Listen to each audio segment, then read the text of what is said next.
और अंग्रेजों का जब शासन था तो उनके वैज्ञानिकों ने हैजा की जो कीटाणु होते हैं ना, उनको लेकर के गंगा में डुबाते थे और 6 घंटा में वो खत्म हो जाते थे। गंगा एक देवी है, एक जीव है। हम लोग गंगेय हैं, गंगा पुत्र हैं सभी।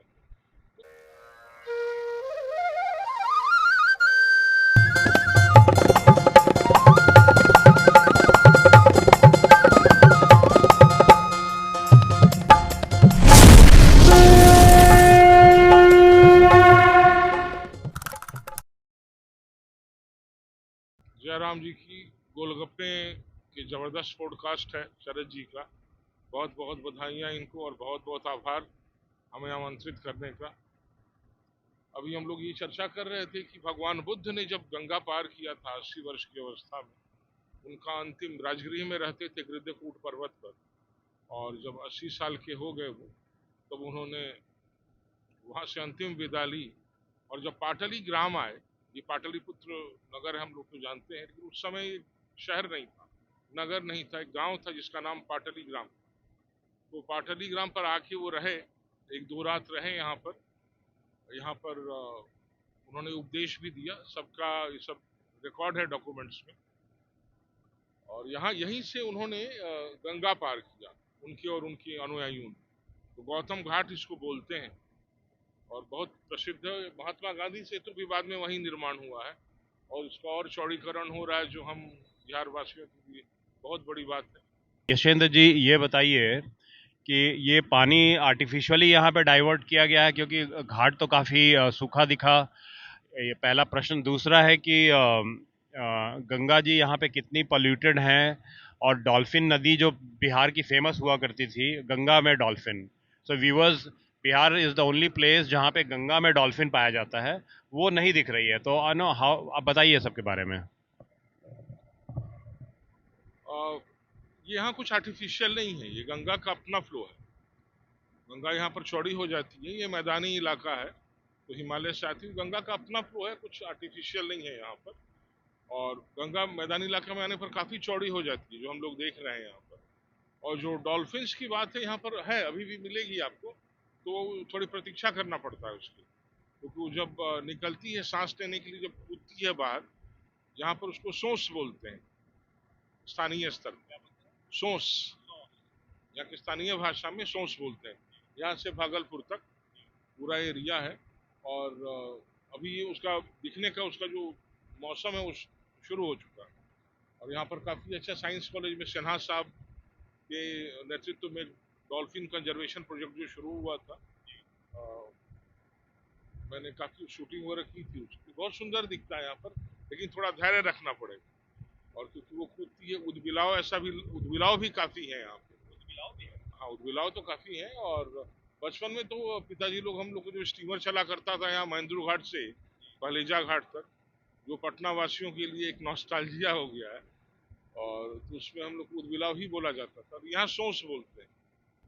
और प्रदूषण देखिए, प्रदूषण जहाँ पर कहीं कुछ सीवरेज का पानी है, सीवेज का है, कहीं उद्योग धंधा का जहाँ पर निकल रहा है, वहीं पर पोल्यूशन मिलेगा। गंगा में पोल्यूशन पहले के मुताबिक तो ज़्यादा है, बट गंगा बहुत सशक्त नदी है। और यहाँ पर इनफैक्ट आपको बता दूं, मार्क ट्वेन ने जो किताब लिखी कुंभ मेला पर, मार्क ट्वेन आया था कुंभ मेला पर उस समय, और अंग्रेजों का जब शासन था तो उनके वैज्ञानिकों ने हैजा की जो कीटाणु होते हैं ना, उनको लेकर के गंगा में डुबाते थे और 6 घंटा में वो खत्म हो जाते थे। ये गंगा जो है the only river in the दुनिया में जो सेल्फ क्लेंजिंग है, जो गुण है वो बहुत कम नदियों में है। काफी डिबेट चल रहा है इस पे। देखिए, सेल्फ क्लीनिंग तो हर नदियों में थोड़ा बहुत होता ही, बट गंगा का अतुलनीय है। गंगा का जो उसमें बैक्टीरिया जो पाया जाता है, उसका विशेष नाम है, मुझे अभी याद नहीं आ रहा है। और वो मैं बताऊं ना, प्रयोग करते थे, हैजा के कीटाणु को बार बार डालते थे और वो ब्रीडिंग भी स्टार्ट कर देते थे। कीटाणु जो थे ना, वो ब्रीडिंग भी स्टार्ट कर देते थे, लेकिन 6 घंटा तक ही लाइफ रहता था। इतना होने पर भी तो ये चला आ रहा है अभी भी। तो बहुत जबरदस्त यहाँ पर है। और पॉल्यूशन क्या, गंगा में इतनी जबरदस्त शक्ति है। और ये सिर्फ ये नहीं है कि फिजिकल क्लीननेस की बात मत कीजिए। गंगा एक देवी है, एक जीव है। भारतीय संस्कृति तो हर में चैतन्य देखता है ना। हम लोग इस विश्व में चराचर जगत में जड़ नहीं मानते हैं, लाइफलेस नहीं मानते हैं। तो गंगा गंगा ने एक सभ्यता का निर्माण किया, गंगा ने संस्कृति का, हमारी सोच का निर्माण किया। हम लोग गंगेय हैं, गंगा पुत्र हैं सभी। तो इसके पास जब आइएगा, जैसे अभी हम लोग गंगा के शरीर में, तो शरीर की ओर जल ही में नहीं है, इसका जो आभा है, जो ऊर्जा तरंगे हैं, ये मन को, मानस को, चेतना को, हम लोग सो कॉल्ड आज मॉडर्न साइंस के नाम पर सिर्फ फिजिकल लेवल पे रह जाते हैं। कॉन्शियसनेस के लेवल पे जाइए, चेतना के लेवल पे जाइए, मन प्राण को जो उद्बुद्ध कर दे, पवित्र कर दे। अब यहाँ पर बैठ करके कोई गलत बात, कोई तामसिक, कुछ गलत काम करने का अगर कुछ रहेगा भी ना, तो शमित हो जाएगा। भले आप पार करके वापस कीजिए, लेकिन यहाँ में गंगा में जब तक हैं आप, तो पवित्रता के सिवा आप कोई भी व्यक्ति, ऐसे ही कुंभ मेला नहीं लगा है ना, और हजारों हजारों साल से जो चीजें चली आ रही हैं प्रमाणित है। इसको क्या फिजिकल प्रयोग करना, एक्सपेरिमेंट, तो प्रूवन फैक्ट है भाई। तो अद्भुत है गंगा। हम लोग के बारे में बताइए, स्टोरीज बताइए जो आप गंगा के बारे में। यहाँ तो ऐसा जगह है, पाटलिपुत्र को स्थापित किसने किया? सबसे पहले तो हम लोग इस बात को, हम लोग चाणक्य, चंद्रगुप्त, अशोक का नाम लेते हैं नॉर्मली, बट यहाँ के बुद्ध के समय, बुद्ध जब काफी वृद्ध हो गए थे, जो मैंने अभी चर्चा किया, 80 साल के हो गए थे जब आए, उन्होंने जब पाटलीग्राम में विश्राम किया, तो रात भर जब सो सवेरे उठते हैं बुद्ध, तो देखते हैं बहुत सब हलचल है, काम मजदूर लोग काम कर रहे हैं। उन्होंने अपने शिष्य आनंद से, उनके भाई भी थे, कजिन भी थे, पूछे कि क्या इतना, मतलब क्या काम लगा हुआ है? तो बोले कि अजात शत्रु जो है यहाँ पर किले का निर्माण करवा रहा है, नगर बनेगा, है ना, और गंगा के तट पर। तो उसका जो मंत्री है वशक्कार, उसी के जिम्मे दिया गया है, तो मजदूर लोग लगे हुए हैं, बना रहे हैं। तो बुद्ध ने आंख, नेत्र को बंद किया, ध्यान लगाया, और उन्होंने बोला कि यहाँ पर आर्यों का वैदिक सभ्यता का बहुत बड़ा नगर बनेगा, है ना। और उन्होंने बताया कि किस जगह पर शासकों का निवास होगा, कहाँ पर व्यापारियों का निवास होगा। वो बोल रहे थे कि जहाँ उच्च कोटि के, हायर शक्ति के देवी देवता इकट्ठे हो रहे हैं, वहाँ पर हाईएस्ट अथॉरिटी का भवन बनेगा। जहाँ पर उससे थोड़े कम आ रहे हैं, वहाँ पर जो प्रशासनिक ऑफिसर्स वो लोग रहेंगे। व्यापार क्षेत्र कहाँ पर बनेगा? और हम लोग जानते हैं पटना के बारे में मशहूर, एक बुद्ध ने कहा था कि इस शहर को बहुत समृद्ध शहर बनेगा, बहुत प्रतापी शहर बनेगा, लेकिन 3 चीजों से खतरा रहेगा इसमें। एक तो जल से, क्योंकि 3 तरफ से नदियों से घिरा रहेगा पाटलिपुत्र, गंगा, पुनपुन और सोन। दूसरा है आग से, आग मतलब उस जमाने में लकड़ियों का ही मकान बनता था, और कई मंजिला। जो मेघास्थनीज ने जो लिखा है इंडिका पाटलिपुत्र में, उसने लिखा है कि मैं जो लिख रहा हूँ अभी ये डायरी, ये पाटलिपुत्र में गंगा तट पर 7वें माले पर बैठ के लिख रहा हूँ। तो आप सोच लीजिए, आज से 5,000 साल पहले वो 7वें माले पर गंगा तट पर। और तीसरा आपसी कलह। तो यहाँ के एक से एक शासक हुए हैं। चंद्रगुप्त मौर्य, सबसे पहले तो अजात शत्रु स्वयं था, समुद्रगुप्त यहीं से हुआ, जो स्वर्ण काल बोला जाता है भारत का। और सबसे बड़ा जो हीरो हुआ है यहाँ का, जो हीरो हुआ है वो हुआ है स्कंदगुप्त।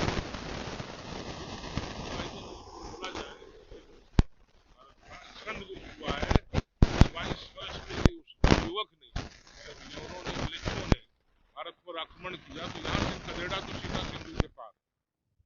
सोचिए एक वो जमाना, स्कंदगुप्त हुआ, समुद्रगुप्त हुए, बहुत सारे एक से एक महान शासक। विक्रमादित्य भी बोलते हैं पाटलिपुत्र से थे।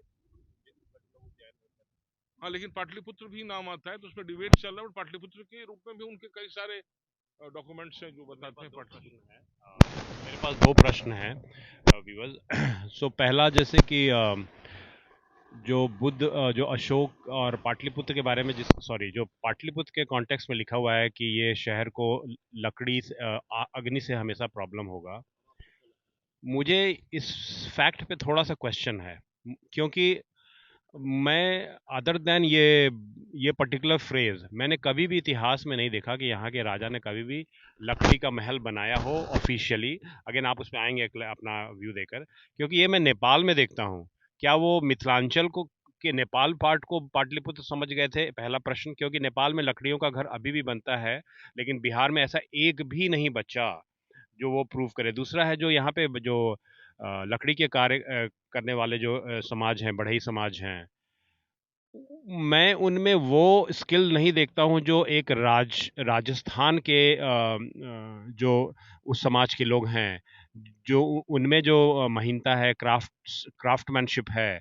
आई नेवर सॉ कि एनी मूवमेंट हुआ हो, वो लोग वहाँ मूव कर गए हो। ये क्योंकि ये बीसी का बात है, तो हिस्ट्री में इसको क्वेश्चन भी किया जाना चाहिए to understand better, right. I am not saying कि ये गलत है, मैं क्वेश्चन कर रहा हूँ समझने के लिए, पहला। और दूसरा, आपने एक और बात बोली थी, अभी सडनली मैं भूल गया, वो बहुत इंपॉर्टेंट था। आपसी कला, अ, आपने, चलिए अभी इस पे आप उत्तर दीजिए, फिर मैं सोचता हूँ। मेघास्तनीज के वर्णन में जो मेघास्तनीज ने जो वर्णन किया है चंद्रगुप्त के महलों का, उसमें लकड़ी का बहुत अधिक प्रयोग हुआ। ऐसा नहीं होता हुआ कि बाकी ईंट का उसका नहीं होता होगा, मौर्यन काल की ब्रिक्स भी हैं, लेकिन मेगास्थनीज का तो है, रिकॉर्ड है, डॉक्यूमेंटेशन है। लेकिन मुझे ऐसा लगता है, इस पर अगर आपने ध्यान अगर आकर्षित किया है, कि 400-500 साल बाद अशोक के समय से थोड़ा कम हो गया, लेकिन मेगास्थनीज का तो है। इंडिका इंडिका पूरा किताब तो अवेलेबल नहीं है।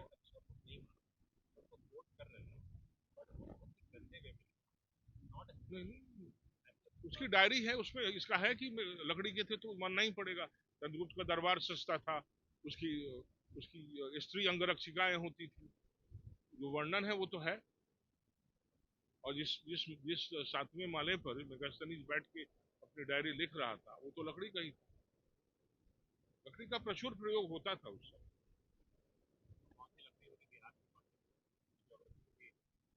बिहार में तो देखिए, ठीक तो उस समय ठीक तो आता ही था, ठीक का प्रयोग अभी भी होता है काफी ज्यादा। शीशम है, साख साख सखुआ, सागवान। क्योंकि व्यापार देखिए, पाटलिपुत्र उस समय वैसे ही था जैसे आज भारत का। यहाँ तो बर्तन भी सोने के होते, स्वर्णिम बर्तन होते, सोने के चांदी के बर्तन ही प्रयोग किए जाते, तांबे के। जिसका जितना समृद्धि रही, जिस परिवार की, जिस वर्ग की, तो स्वर्ण गुंबद हुआ करते थे।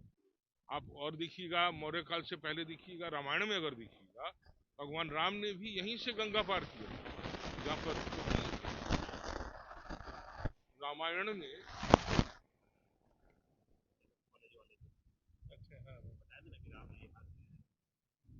राम जी विश्वामित्र आश्रम से 100 गाड़ियों पर सवार होकर के ऋषि मुनियों के साथ सोनभद्र और गंगा के संगम से उन्होंने पार करके वैशाली गए। तो उस समय, उस काल में प्रैक्टिकली देखा जाए तो मोटा मोटी आज जहाँ गांधी मैदान है, वहीं पर सोनभद्र का, सोन नदी का मिलन यहाँ होता था, वैशाली सामने पड़ता है। तो वर्णन क्या है, जब नाव नाव में बैठ करके राम जी पार कर रहे थे, तो उन्होंने वैशाली के स्वर्ण गुंबदों को देखा। और लिच्छवी लोगों का जो नगर था, अगर वर्णन पढ़िएगा, जो और जो मैंने वो बुद्ध का जो वर्णन बताया, उसका स्रोत बता देता हूँ। तो वो आनंद का डॉक्यूमेंट किया हुआ है, महापरिनिर्वाण सूत्र, जिसको पाली में बोलते हैं महापरिनिर्वाण सूत्र, ऑनलाइन अवेलेबल है ना। उसमें आनंद ने इसको सारा को डॉक्यूमेंट किया, जो बुद्ध के साथ रहता था 40 साल, बुद्ध के जीवन के साथ रहा। उनका भाई भी था, उनका केयर टेकर और प्रमुख शिष्य। हाँ, तो उसमें उन्होंने जिक्र किया है। तो लिच्छवी का जो बुद्ध का प्रिय वैशाली था, बुद्ध का पाटलिपुत्र भी उतना ही प्रिय था, बुद्ध का वैशाली भी उतना प्रिय था। अजात शत्रु हमला करना चाहता था वैशाली पर, तो उसने अपने मंत्री को भेजा बुद्ध के पास कि तथागत से आशीर्वाद लेकर के आइए, हम लोग आक्रमण करेंगे। तो बुद्ध ने वसाकार को डायरेक्टली नहीं देखा, बड़ी इंटरेस्टिंग कहानी है। उसने बुद्ध ने आनंद की ओर घूम करके 7 प्रश्न पूछे।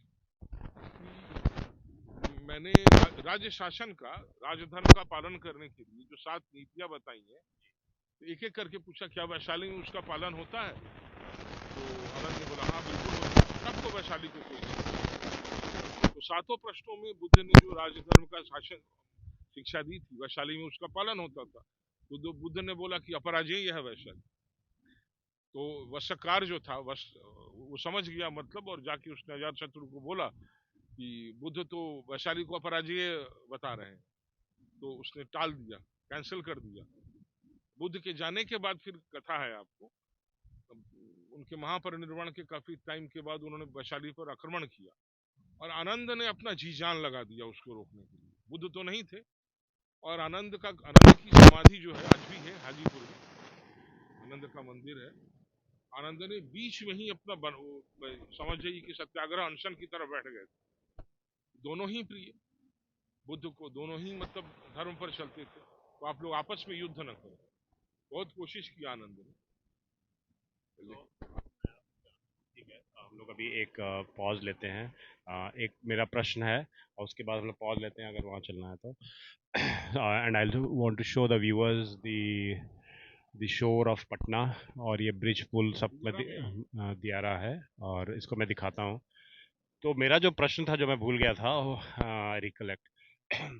बिहार में, अगेन आप हिस्टोरियन भी हैं तो आप मुझे प्लीज़ करेक्ट करें या इसमें अपने एनालिटिक व्यू से देखें।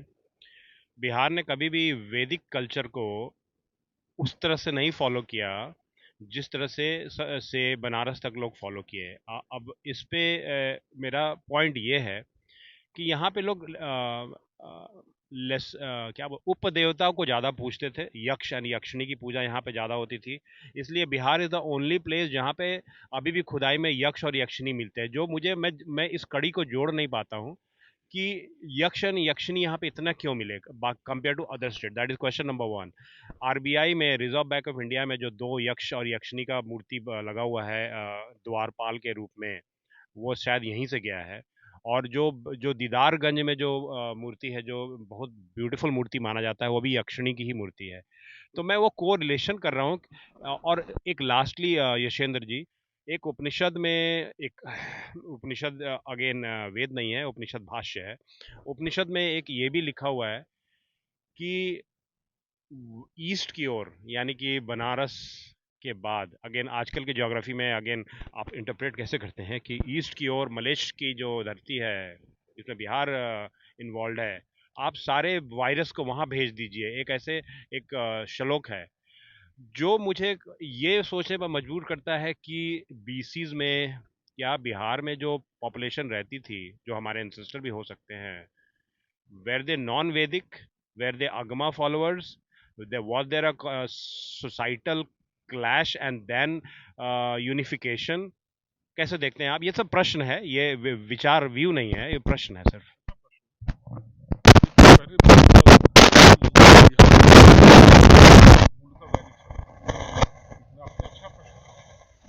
कहानी में बता, वैदिक आर्यों, वैदिक धर्म अनुसरण करने वाले सभ्यता थी, आर्यों का जब आगमन हुआ तो अग्नि को धारण करी। जब वो पहुंचे तो सबसे पहले पहुंचे सदानीरा तट पर। सदानीरा जिसको आज गंडक बोलते हैं, नारायण। तो जब उनका कारवां आया तो पश्चिम से आगे बढ़ता बढ़ता जब सदानीरा तट पर पहुंचा तो उस समय क्षत्र ब्राह्मण में भी इसका उल्लेख मिलेगा। और उस समय सदानीरा तट पर हुआ सबसे पहली बार, तो वहां तक आर्य सभ्यता का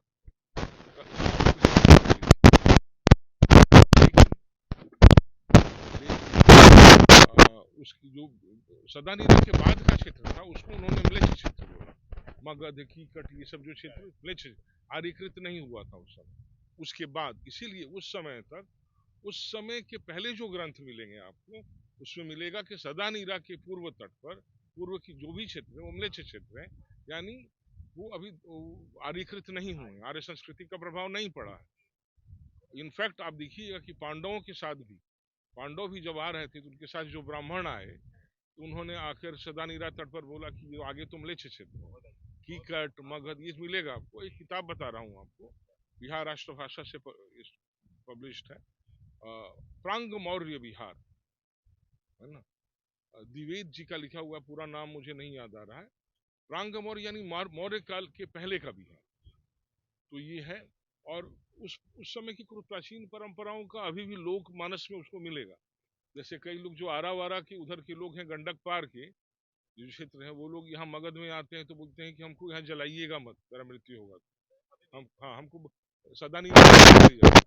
मेरी एक भाभी है, उनकी माँ है, माँ का तिरोधान हुआ कुछ दिन पहले, यहीं पटना में ही रहती थी। वो पहले से बोल दी थी कि हमरा के जलैया मत चला आ रहा लेकिन वो हम बनारस ले जाके मतलब गंडक को पार नीरा को पार, लेकिन बाद में विदेह उस अग्नि को धारण करके पहला जो आया था राजा विदेह, माधव या माधव ऐसा करके नाम था, तो विदेह राजा जनकों ने जो इसको अधिकृत किया। उस समय ज्योग्राफी जलमग्न बहुत ज्यादा था, बहुत ज्यादा जब तिरोधान होता है तो बेत का जहाँ से उनका ब्राह्मण आज का बेतिया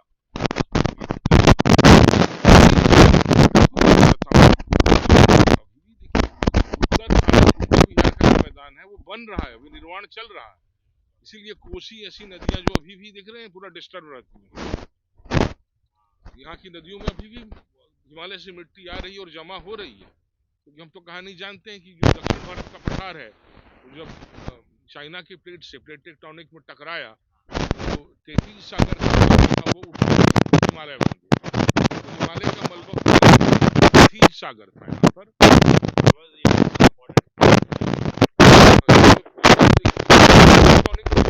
हम लोग पढ़ाते हैं भूगोल में, तो दक्षिण भारत जो हम पठार है डेक्कन प्लेट, अफ्रीका और ऑस्ट्रेलिया एक साथ मिले थे। जब उत्तर की प्रवाह होने लगा उसमें उत्तर और छिटक गए, पूर्वी तरफ छिटक गया, अफ्रीका जो है वो छिटक गया। इधर जो चाइना प्लेट जो रशियन चाइना प्लेट से टकरा के जब टकराता है तो बीच में जो समुद्र था उसको टेथीज समुद्र था। टेथीज समुद्र का जो मलबा है, जो दो प्लेट टकराते हैं तो मलबा उठ गया, इसीलिए उस सागर के जीवाश्म आपको माउंट एवरेस्ट पर भी मिलते हैं। मछली के समुद्री हाँ बहुत हरिद्वार वगैरह में जाते हैं तो शंख पंख दिखता है खूब वहाँ पर। शुरू में जब हिमालय पर्वत पर यहाँ के शंख कहाँ से आ रहे वो मिलते हैं। मैं हम लोग जब भी जाते हैं हिमालय में, आप मिट्टी में इधर उधर देखिए आपको जीवाश्म मिलेंगे। सीपी नदी वदी के किनारे या समुद्र के किनारे जाएंगे तो सीपी मिलेगा ना आपको। आप जाइए हिमालय में, हम लोग इतना गए हैं, बद्रीनाथ तक जाते, जितना ऊपर जाइएगा आपको जीवाश्म मिलेंगे, आपको मिट्टी में खुद मिलेंगे आप। वो जो नदियां आ रही उत्तर बिहार बन रहा है, तो क्या हुआ उसके बाद जनक विदेह इन लोगों ने यहाँ पर आकर के पूरा इरिगेशन सिस्टम डिस्ट्रीब्यूटरी प्लान किया।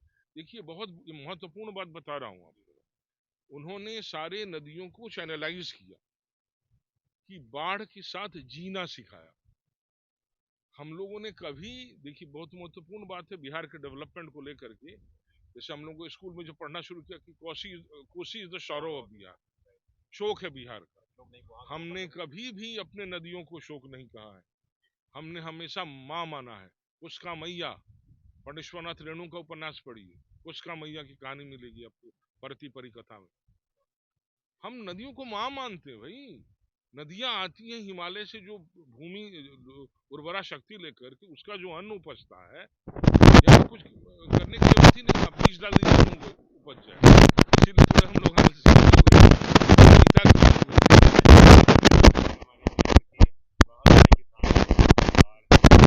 तो हमारा पूरी सब इतिहास खंगाल लीजिए। दिनेश मिश्र जी हुए हैं बहुत बड़े बाढ़ के विशेषज्ञ, आप उनसे संपर्क, उनकी कई किताबें हैं, हमने उनके साथ चैनल्स उसको नदियां मानते हैं, बनाई गई ताकि हल्का पानी आए, घुटने तक रहे और वापस चला जाए। और हमने जब उसका डैम बना दिया वो एक अलग विषय है, लेकिन त्राही बिहार का विकास करना है तो सबसे पहले उसी डैम को तोड़ना शुरू, धीरे धीरे डिस्ट्रीब्यूटरी बनाए को बात करके। हम लोग प्रकृति के साथ रहने वाले, पानी हमारी जल माता है, तो पूरा सिस्टम उन्होंने कायम किया।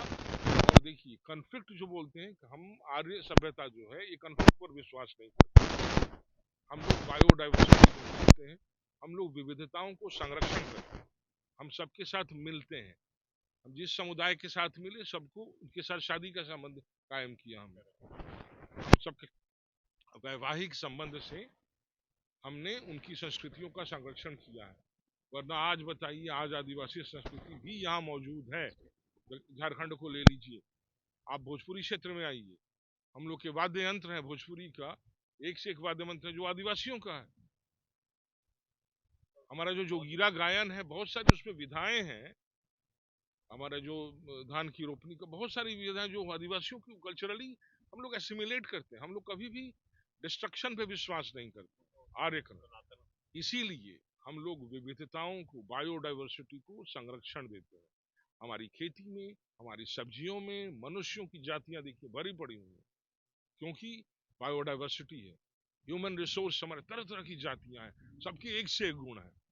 सभी गुणों का जब एक से एक निखार आता है, अगर यहाँ 10 आदमी हैं, 10 जाति के हैं, कोई इसमें महारथ हासिल है, कोई इसमें महारथ हासिल है, कोई इसमें महारथ हासिल है।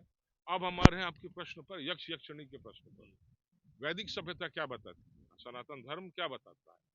एक विविधताएं उत्पन्न हुई है। तो सारी जो विविधताएं हैं, जैसे देखिए प्रेसिडेंट जो होता है, राष्ट्रपति प्रधान शासक है, लेकिन जिला स्तर पर पंचायत सरकार का मामला करने के लिए प्रधानमंत्री और राष्ट्रपति आएगा नहीं ना आएगा।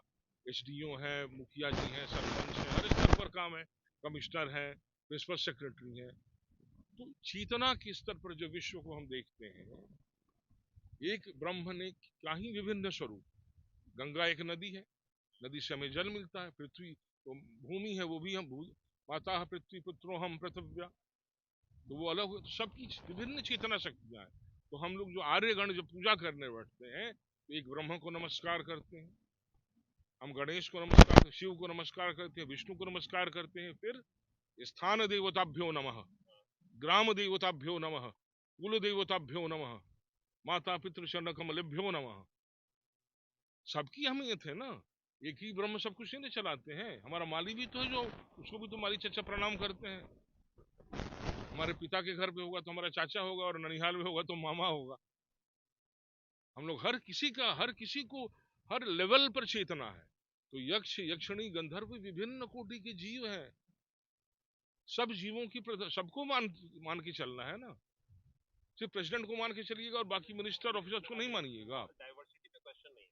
नहीं तो यक्ष इस लैंड में, इस पर्टिकुलर रीजन में, जैसे हम लोग भाषा पे हम लोग बात कर रहे थे कि इतने से छोटे से लैंड में 6-7 18-20 भाषाएं हैं। आपने तो 200 भी बोला था बिकॉज ऑफ वॉट एवर, लेकिन 18-19 नोन भाषा हैं बिहार में। उसी तरह से ये यक्ष और यक्षिणी की जितनी भी खुदाई होती है यहीं पे मिलते हैं, जो दीदारगंज। तो मैं उसको एक जोड़ना चाह रहा था कि कोई ब्रोकन कड़ी है जो हम लोग मिस कर गए हैं, जिस पे ज़्यादा हमारे उपनिषद वगैरह में नहीं लिखा गया, बिकॉज उसको कुछ दूसरे वे में उपदेवता समझ के उसको थोड़ा अंडर द कवर खेल गए क्या?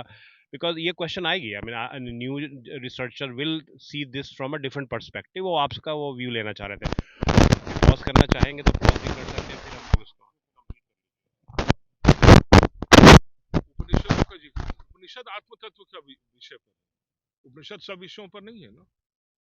उपनिषद केवल आत्म तत्व का चिंतन करता है। उपनिषद में अन्य विषय नहीं मिलेंगे। आप कृषि का विषय है उपनिषद में नहीं है, उद्योग धंधों का विषय है, कूटनीति का विषय है उपनिषद में नहीं है। आत्म तत्व क्या है, चेतना का विषय क्या है? उपनिषद एक ही ग्रंथमाला में सब कुछ नहीं मिलेगा आपको। आपको एग्रीकल्चर का विषय चाहिए तो उसमें मिलेगा आपको। और ये सिर्फ बिहार में ही ऐसा नहीं है, बंगाल में जाइए, मध्य प्रदेश में 64 योगिनियों का मंदिर है। आप महाराष्ट्र में जाइए, यक्ष यक्षिणी मिलेंगे आपको। कहाँ नहीं है? जितने भी आपको देखिए, यक्ष यक्षिणी एक जीव है, ये देवता उपदेवता हायरार्की है देवताओं का, चेतना का। कैसे है बता रहा हूं आपको। सूर्य एक सविता है, एक देव है, उसके अंदर विभिन्न ग्रह हैं, वो सब देवता है, सब चेतना है। पृथ्वी पर आइए, पृथ्वी देवी है।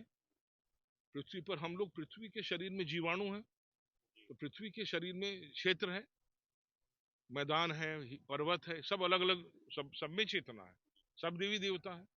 हम देवी देवता कहने का अर्थ क्या हुआ कि हमारे शरीर में जीवाणु से जर्म्स भरे हुए हैं। हम खाना खा लेते हैं, फोड़ करके तो भूल जाते हैं ना कि खाने को क्या हुआ, कौन पचाता है उसको। असंख्य कोटि जीव हैं, सब पचा रहे हैं हमारे शरीर के अंदर। उस जीवाणु के अंदर ऑल जर्म्स, उसके अंदर ऑल जर्म्स, अंत कहाँ है, ज्ञान को आज तक नहीं मिला। उसी तरह हम क्या है, पृथ्वी के शरीर में जर्म्स हैं। हम लोग बहुत समझते हैं अब जब फ्लाइट टेक ऑफ करता है तो एक भी मनुष्य दिखता है, और हम लोग यहाँ लड़ाई करते अपने आप को तिस्मार का समझते हैं। ह्यूमन सेंट्रिक, मतलब पूरा दुनिया हमारे लिए बना है, हमारी तो कोई औकात ही नहीं है। पृथ्वी, सोलर सिस्टम दिखता है गैलेक्सी में, कुछ नहीं है। तो जिस तरह से जर्म्स हमारे अंदर है, अनंत कोटि हर लेवल के जर्म्स, एक ही लेवल का जर्म्स नहीं ना, उस तरह से हम भी किसी में जर्म है पृथ्वी में, और पृथ्वी जर्म है, एक जीवाणु भर है सोलर सिस्टम में, और सोलर सिस्टम एक जीवाणु है उस गैलेक्सी में। तो ये हर क्रम, हर लेयर पर आप इसको, विज्ञान जो आधुनिक विज्ञान सिर्फ फिजिकल लेवल पर देख रहा है, हम चेतना के लेवल पर देखते हैं। तो हमारी देखिए, माता पृथ्वी पुत्रो हम पृथ्व्या, माता है, देवी है पृथ्वी, पृथ्वी में भारत माता है, नहीं पॉलिटिकल नहीं, चेतनात्मक भारत माता। तो कुंभ ने तो सब हमारा, हम भारतवर्ष का जो डेफिनेशन है, ये मॉडर्न कंट्री नहीं है, पॉलिटिकल नहीं है, धड़कता है ना। कुंभ ने दिखाया राष्ट्र क्या होता है, राष्ट्र की परिभाषा क्या होती है।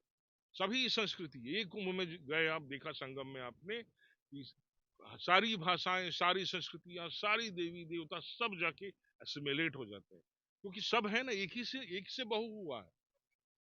तो हम हर बहू के हर आयाम को हम मानते हैं, स्वीकार करते हैं, हम किसी को नकारते नहीं हैं, हम हर जाति को स्वीकार करते हैं, हम सबको एक नहीं बनाते हैं, हम विविधता के पूजक हैं। भाषाओं में, संस्कृति में मनुष्यों की जातियां हैं, विप्र क्षत्रिय वैश्य शूद्र सब विभिन्न उसके और उप विभाग है, तो हम सबका सम्मान करते हैं। तो सब चेतना है, यक्षिणी आपको भारत के अन्य कोने में भी मिलेंगे।